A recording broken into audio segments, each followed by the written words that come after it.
प्रातः स्मरणीय परम पूज्य गुरुदेव जी, अर्चनी वंदनीय संत समाज, सत्संग प्रेमी भक्त सज्जनों एवं भक्तिमती माताओं, मेरे लिए भी आदेश हुआ है सो आप लोगों के समक्ष कुछ देर निवेदन प्रस्तुत है। हर आदमी सुख चाहता है कि सुख से हम कैसे रहें, शांति हमें कैसे मिले और सुख और शांति हमारे जीवन में कैसे आए। ये हर मनुष्य की चाह है और शुरू से ही संत गुरुजन सुख और शांति से जीने के लिए उपदेश देते आ रहे हैं कि सुख किससे मिलेगा, शांति कैसे मिलेगी और जीवन में किन चीज़ों को अपनाने से सुख और शांति हमें मिलेंगे। इन पर 3 सूत्र कहते हैं कि सुख हमें कैसे मिले। तो सुख का पहला सूत्र है, सुख हमें साधन से नहीं बल्कि साधना करने से सुख मिलता है। साधन तो बहुत है आज व्यक्ति के पास, लेकिन साधन से सुख नहीं मिलता है। साधन कहते हैं एक माध्यम को, आधार को, एक स्थान से दूसरे स्थान जाने का जो आधार होता है, माध्यम होता है, वह है साधन। जैसे कि हम लोग यहाँ आए तो बस से आए, कोई कारे से आए, कोई मोटरसाइकिल से आए, यह है साधन। पहले का ज़माना था जब पक्की सड़कें नहीं थी, कच्ची सड़कें थी, तो लोग पगडंडी के से आते थे, पैदल यात्रा करते थे, साइकिलें थी। तो क्या जो पैदल चलते थे, जो साइकिल से आते थे, जिसके पास कारें मोटरसाइकिल नहीं थी, तो क्या वे दुखी थे? क्या उसके जीवन में शांति नहीं थे? क्या उन्हें आराम नहीं था? और आज देखते हैं कि आज बहुत सारे साधन हो गए। कोई पैदल अब चलना नहीं चाहते हैं क्योंकि इतने साधन बढ़ गए हैं कि साइकिल तो आज छूते भी नहीं। बहुत लोग कम के पास होंगे साइकिल होगी, हर के घर में मोटरसाइकिलें हैं और अब तो कारें भी है, कार के बाद एसी और हवाई जहाज़, सब ये साधन हो गए हैं। तो क्या जो एसी कारें में चलते हैं वे ज़्यादा सुखी है क्या? क्या उनके पास दुख नहीं है? क्या वे शांति से जी रहे हैं? बल्कि वे शांति से नहीं, यदि पूछो तो सबसे ज़्यादा दुखी तो वही है जो एसी और कारें में हैं। पहले लोग पैदल चलते थे तो स्वस्थ भी रहते थे। आज जितने भी साधन बढ़ गए हैं उतने ही शारीरिक दुख है और शारीरिक दुख के साथ साथ में मानसिक दुख भी है। तो सुख दुख जो है, वे सुख जो है वह साधन से नहीं बल्कि साधना करने से मिलते हैं। यदि साधन से मिलते तो लोग सत्संग करने से क्या फ़ायदा होता? सत्संग में नहीं आते, बल्कि उसी कार्य में बैठ कर के, एसी रूम में बैठ कर के ही जीवन बिताते। लेकिन वह भी मानसिक संताप से जल रहे हैं। तो सुख जो है वे साधन से नहीं मिलता है बल्कि सुख मिलता है साधना करने से। साधना कहते हैं साध धन ना, जो किसी भी चीज़ की शौक ना हो, जो चाहना ना हो, जो हमें मिले, जितना वस्तु हमें मिले उसी में ही तृप्त होना, यह है साधना। साधना ये नहीं कि घर छोड़ के कोई मठ मंदिर में चला जाए, कोई सफ़ेद वस्त्र पहन ले, कोई भगवा वस्त्र पहन ले, यह साधना नहीं, बल्कि साधना है मन को साधना, मन को तृप्त करना, मन को देखना और मन को सही दिशा में ले जाना। चाहे वे घर में रहे, चाहे वे जंगल में रहे, जहाँ भी हो मन को देखना है। इसी को कहते हैं साधना। जितना ही हमें मिला है उसी में हम तृप्त हो जाए, मन को देखें कि मन कहाँ कहाँ भटक रहा है, मन में कैसी कैसी गलत चाहनाएं उठ रही है। उन गलत चीज़ों से हटा करके मन को सही दिशा में लगाना, यह है साधना। और इसीलिए संत गुरुजन यही बताते हैं कि सुख केवल साधन से नहीं बल्कि साधना करने से हमें सुख मिलेगा। साधना में ही सुख है। इसलिए तो कहते हैं कि इसलिए कहा है कि साधना करो और मन को देखो, मन सही दिशा में लगाओ। यह है सुख का पहला सूत्र कि सुख जो है वे साधन से नहीं बल्कि साधना करने से सुख मिलता है। और सुख का दूसरा सूत्र है भावनाओं से नहीं बल्कि भावनाओं से सुख मिलता है। भवन कहते हैं मकान को, जहाँ पर व्यक्ति रहते हैं, घर मकान उसे कहते हैं। पहले का जमाना था कि लोगों के पास पक्का मकान नहीं थे, सब झुग्गी झोपड़ी में रहते थे। पहले घास फूस के ऊपर में झोपड़ी बना देते थे, ऊपर में छा देते थे और मिट्टी का दीवाल होती थी, उसी में रहते थे। लेकिन धीरे धीरे लोगों के पास पैसा होता गया, फिर वे खपरेल के रहे, खपरेल से बना घर। अब धीरे धीरे आज हम देखते हैं कि खपरेल के बाद में लोग जो है छत बना रहे हैं और छत के बाद में कई मंजिला इमारत बना रहे हैं, 2-3 मंजिला। फिर दीवार को भी अलग अलग रंग रोगन करते हैं, कोई पुट्टी, कोई और जितना भी आज देखते हैं कि बड़े बड़े अलग अलग सब ये दीवार मकान को सजाने के लिए कई प्रकार के ये आविष्कार होता रहा और लोग इसमें रहते हैं। तो क्या जो पहले जो झुग्गी झोपड़ी में रहते थे, कच्ची मकान में रहते थे, क्या वे दुखी थे? क्या उनके पास सुख नहीं था? और आज जो रह रहे हैं कई इमारत मकान में रहे हैं, 1 मंजिला, 2 मंजिला, 3 मंजिला, जितना पैसा हो रहा है उतना ही ऊपर मकान बनाते रहते हैं। तो क्या जो 2-3 मंजिला इमारत में वहाँ है सुखी? पहले का जमाना था तो मिट्टी का नीचे आंगन होता था, लिपाई करते थे, गोबर से करते थे, फिर पत्थर लगाए, टाइल्स लगाए। अब इतना है कि लोग पहले झुक कर लिपाई करते थे तो माताओं की कमर दर्द, घुटना दर्द ये नहीं होता था। लेकिन आज ऐसी स्थिति है कि ये टाइल्स और पत्थर, जितना फैसिलिटी बढ़ रहा है उतना ही शरीर में रोग आ रहा है। लोग झुक कर अब लिपाई नहीं कर सकते।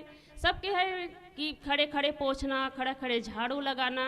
और इसी में है हर माता बहनों की एक शिकायत है कि घुटने का दर्द, ये पैरों का दर्द। ये होता क्यों है? क्योंकि जो हमें मिट्टी का जो अंश मिलता है वह पैरों के द्वारा मिलता था, लेकिन आज मिट्टी का अंश नहीं मिल रहा है, इसी कारण से हो रहा है। तो जो जितना भी फैसिलिटी है, जितना भी लोग आगे बढ़ रहे हैं उतना ही दुख से ग्रसित हैं। पहले लोगों के घर में साधन नहीं थे तो सब सुबह से उठ जाते थे और सुबह मैदान में वे बाहर जाते थे, लेकिन आज घर में ही पैखाना है, बाहर सब लेट से सोते हैं, लेट से उठ रहे हैं, इसीलिए रोग हो रहा है। और जितना ही बड़ा बड़ा घर बना रहे हैं उतना ही लोगों के मन में टेंशन और तनाव है। लोग उस घर को देख कर के भी एकदम दुखी हो रहे हैं कि वहाँ हमारा नहीं हुआ। टाइल्स वाले घर है तो पड़ोसी को जलन, घर वाले भी आपस में मतभेद, मन नहीं मिल रहा है। तो भावनाओं से नहीं होता है सुख, बल्कि भावनाओं से होता है। कि लोग आज महल तो बना लिए, लेकिन एक घर, एक परिवार में 4 सदस्य हैं, चारों का मन नहीं मिल रहा है, तो वे बंगला और घर क्या करेंगे? इसलिए कहते हैं कि सुख जो है वह भावनाओं से नहीं बल्कि भावनाओं से सुख मिलता है।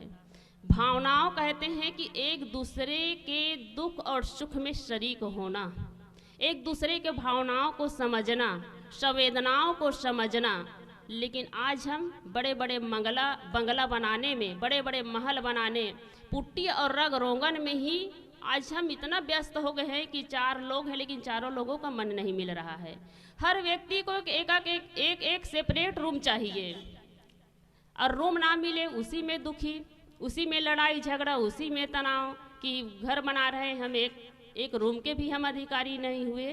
तो ये सुख नहीं है, बल्कि जितने लोग हैं, पहले के ज़माने हम देखते थे कि एक माता पिता रहते थे, उनके 8-10 बच्चे होते थे, तो ये अपने बच्चों को पाल लेते थे। लेकिन आज बड़े बड़े बंगला है, बड़े बड़े महल बना लिए हैं, लेकिन आज माता पिता का कद्र नहीं हो रहा है। आज माता पिता आज दुखी हैं। क्यों दुखी हैं? क्योंकि उन्हें मीठी जुबान भी नहीं मिल रहा है, तो कैसे दुखी नहीं होंगे? भवन से नहीं, बल्कि वहाँ के रहने वाले जितने लोग हैं आपस में प्रेम से जिए, प्रेम से रहे, तभी सुख मिलता है। माता पिता अलग हैं, उधर बहू बेटे अलग हैं, और दोनों बातें नहीं कर रहे हैं, तो कैसे सुख मिलेगा? भवन बनाने से नहीं, बल्कि भावनाओं से सुख मिलता है। हम भावनाओं को तो समझें, दुख और सुख में तो शरीक हों। माता पिता अपने जीवन में कितने तकलीफ से, कितने संकट से बच्चों को पालते हैं, लेकिन बच्चे 2 पैसा कमाने क्या लग जाते हैं, माँ बाप को भूल जाते हैं। उनको उन जो सम्मान देना चाहिए, जो इज्जत देनी चाहिए, वह इज्जत दे नहीं पाते हैं। आज इसीलिए हर घर परिवार में हम अक्सर देखते हैं कि माता पिता कितने दुखी होते हैं, कैसे कैसे उनके पास तकलीफ़ें होती है। वे तो वही समझ सकते हैं कि जिन्होंने कितने लाड़ प्यार से पाला, कितने अरमान सजाए होंगे, कैसे कैसे सपना देखे होंगे, लेकिन वह सपना कहाँ साकार हो रहा है। लोग तो आज चकाचौंध की दुनिया में अपने आप को भूल गए हैं। आज उन्हें केवल अच्छी चीज़ें चाहिए, बड़े बड़े महल चाहिए, बड़े बड़े घर चाहिए, लेकिन माता पिता नहीं चाहिए।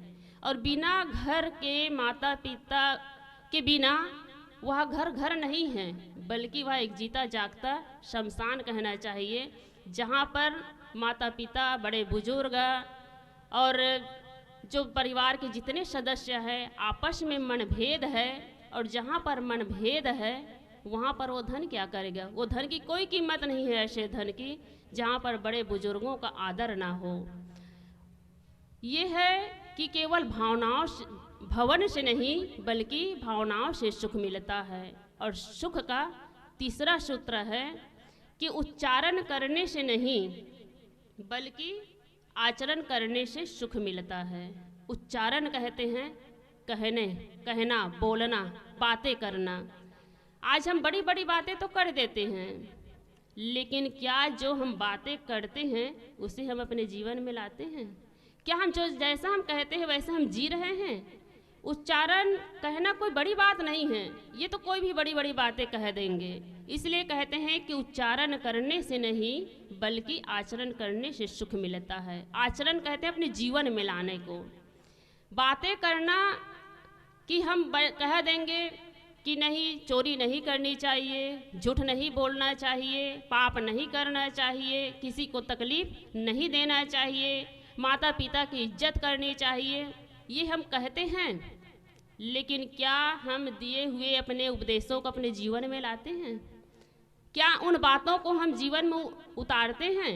सब लोग कहते हैं कि दूसरे को दुख देना, दूसरों को कष्ट देना यह पाप है, कहते तो हैं हम, लेकिन क्या हम देखें अपने भीतर कि कितना हम अपने अंदर ला रहे हैं। इसलिए कहते हैं ना कि बातें करने में, दूसरे को उपदेश देने में तो 2 इंच की जीभ हिलानी पड़ती है, और उन अपने दिए हुए उपदेशों को अपने जीवन में लाने के लिए पूरा 2 मन का शरीर, और यही नहीं हो पाता। हम केवल बड़ी बड़ी बातें करते हैं, हम केवल बैठ करके सबको अच्छी सीख देते हैं, लेकिन उन बातों को अपने जीवन में नहीं उतारते हैं।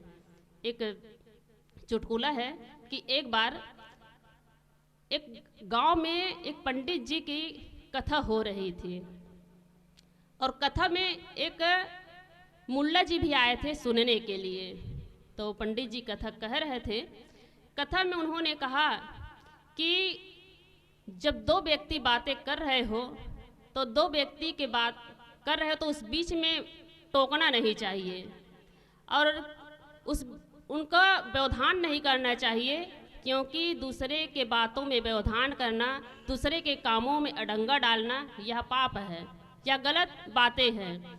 तो इससे वह मुल्ला जी जो सुन रहे थे वह बहुत खुश हुआ और जब कथा समाप्त हुई तो मुल्ला जी पंडित जी के पास आए और उन्होंने कहा कि पंडित जी, आपकी कथा में बड़ा मज़ा आया, बहुत अच्छी लगी आपकी बातें और आपसे मैं बहुत प्रभावित हूँ। लेकिन सबसे ज़्यादा प्रभावित मैं इस बात पर हूँ कि आप कह रहे थे कि किसी के काम में अडंगा नहीं डालना चाहिए, किसी के काम में व्यवधान नहीं डालना चाहिए, यह पाप है और ये अच्छी बातें नहीं हैं। और इतना मैं प्रभावित हूँ कि आपको मैं एक चुटकुला सुनाना चाहता हूँ।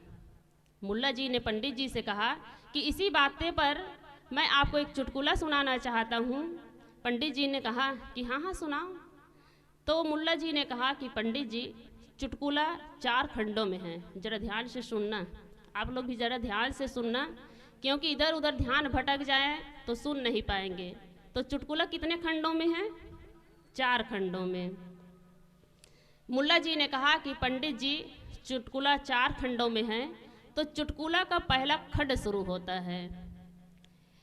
एक सरदार जी थे और सरदार जी की उनकी पत्नी थी, तो दोनों घर में रहते थे। एक दिन सरदार जी का मन हुआ कि रोज़ तो मेरी पत्नी घर में रहती है, क्यों ना आज उसे घुमाने के लिए ले चलूं। तो सरदार जी ने अपने पत्नी से कहता है कि अरे सुनो, तो तुम रोज़ घर में रहती हो, तो आज मेरा मन है कि आज तुम्हें मैं कहीं घुमाने के लिए ले चलूं, चलो हम दोनों घूमने जाते हैं। तो दोनों तैयार हुए और घूमने के लिए चले गए। उस समय बहुत पहले ज़माना की बात है ये, उस समय साइकिल थी, गाड़ी मोटर नहीं थी। तो सरदार जी ने अपने पत्नी को साइकिल पीछे बिठाया और दोनों घूमने के लिए चले गए। दोनों बातें करते हुए जा रहे थे। तो बातें करते करते जा रहे थे तो सामने में एक बहुत बड़ा गड्ढा था। तो पीछे सरदारी जी बैठी हुई थी, सरदार जी की पत्नी। तो पीछे से उसकी अपने पति से कहती है कि सुनो जी, सामने बहुत बड़ा गड्ढा है, जरा साइकिल ध्यान से चलाना, कहीं गड्ढे में पड़ गए तो हम दोनों गिर ना जाएं। तो सरदार जी ने कुछ सोचा समझा नहीं, वे साइकिल रोकी और उतर करके अपने पत्नी को एक चांटा लगाता है और कहता है कि साइकिल मैं चला रहा हूँ कि तुम। इतना सुनते हैं फिर पंडित जी ने कहा कि वाह क्या चुटकुला है, मज़ा आ गया, कि दूसरे के काम में अढंगा नहीं डालना चाहिए, दूसरे के काम में व्यवधान नहीं डालना चाहिए, यह तो पाप है। फिर मुल्ला जी ने कहा कि अब उसने कहा मुल्ला जी ने कि पंडित जी, अब चुटकुला का दूसरा खंड शुरू होता है। तो सरदार और उसकी पत्नी दोनों घूम करके घर आते हैं। अब घर आते हैं तो सरदार जी ने कहा कि अरे सुनो, तो एक गर्मा गर्म चाय बनाना तो मेरे लिए। अब सरदार की जो पत्नी थी वो तो गुस्से में ही थी और गुस्से में उनके 7वें आसमान पर उनका पारा चढ़ा हुआ था, क्योंकि बिना वजह के उन्हें मार पड़ी थी।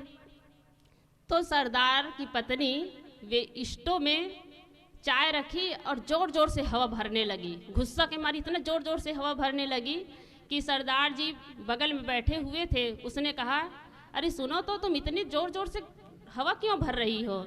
इतने ज़ोर ज़ोर से अगर हवा भरोगी तो कहीं स्टोव की टंकी फट ना जाए, ज़रा धीरे भरो।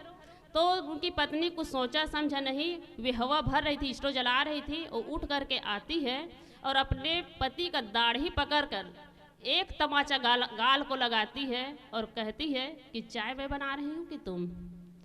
तब वो कहते हैं कि पंडित जी ने कहा कि वाह क्या बात है, मज़ा आ गया, बहुत ही अच्छा चुटकुला था।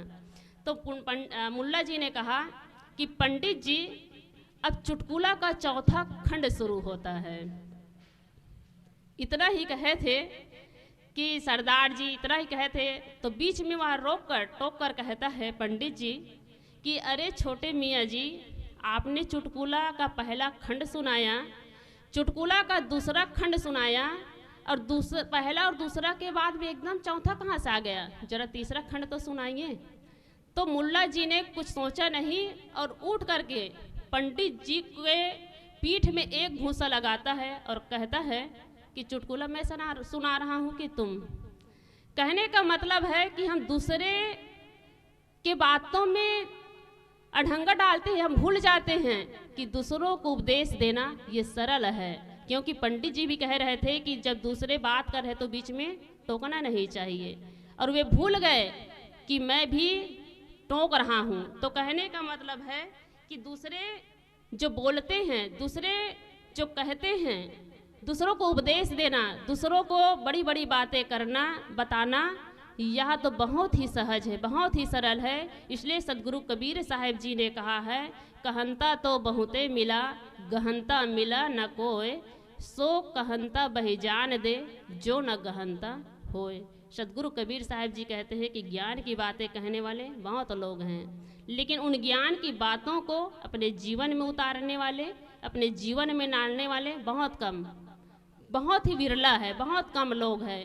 तो सदगुरु कबीर ने कहा कि जो केवल ज्ञान की बातें करता है और उन ज्ञान के बातों को अपने जीवन में नहीं लाता, ऐसे लोगों को बह जाने दो, ऐसे लोगों के पीछे मत लगो। क्योंकि इज्जत और सम्मान उन्हीं का होता है जो जैसा बोलता है वो अपने अपने जीवन में लाता है। इसलिए किसी ने बहुत ही अच्छा कहा है कि जैसा तू बोलता है वैसा तू लिख, और जैसा तू लिखता है वैसा तू दिख। लेकिन आज सब विपरीत है।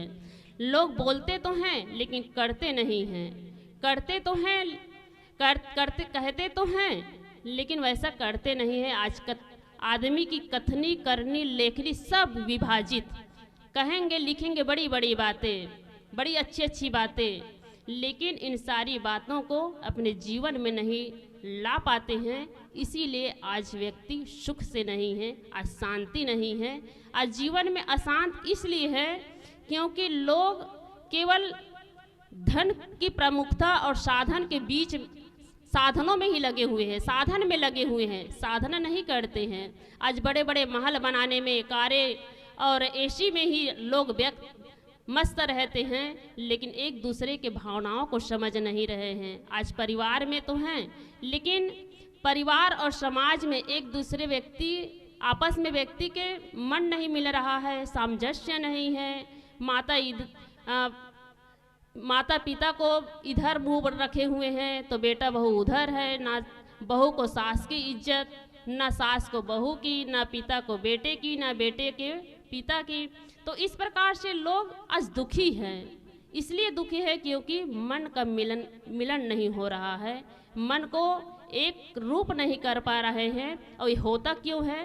क्योंकि लोगों का जो रुचि है वे सत्संग में नहीं है, संतों से नहीं जुड़ रहे हैं। तो सुख से वो कैसे रहेंगे? अच्छे लोगों के पास आइए, जाइए, बैठिए, सतग्रंथ पढ़िए। और लोग जितना संतों से दूर हो रहे हैं, सत्संग से दूर हो रहे हैं, इसीलिए हर आदमी दुखी है, हर आदमी में अशांति है। सत्संग हो रहा है गांव में, घर में हो रहा है, लेकिन सत्संग पे प्रति रुचि नहीं है। आज अभी साहब से सुन रहे थे ना कि एक लोटा जल और सब समस्याओं का हल, इसी में लोग ज़्यादा जूझ रहे हैं।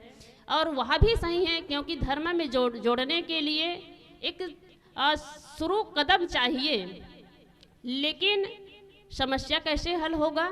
समस्या हम घर में ही अपने माता पिता को एक लोटा क्या, एक गिलास जल तो दे दे।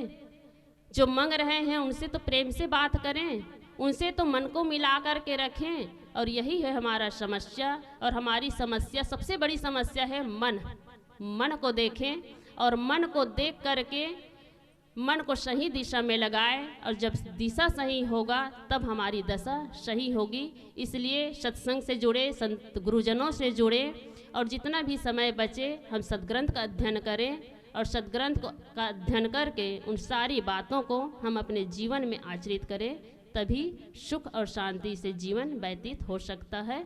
बस इन्हीं शब्दों के साथ मैं अपनी वाणी को यही विराम देती हूँ। बोलिए सद्गुरु देव की जय।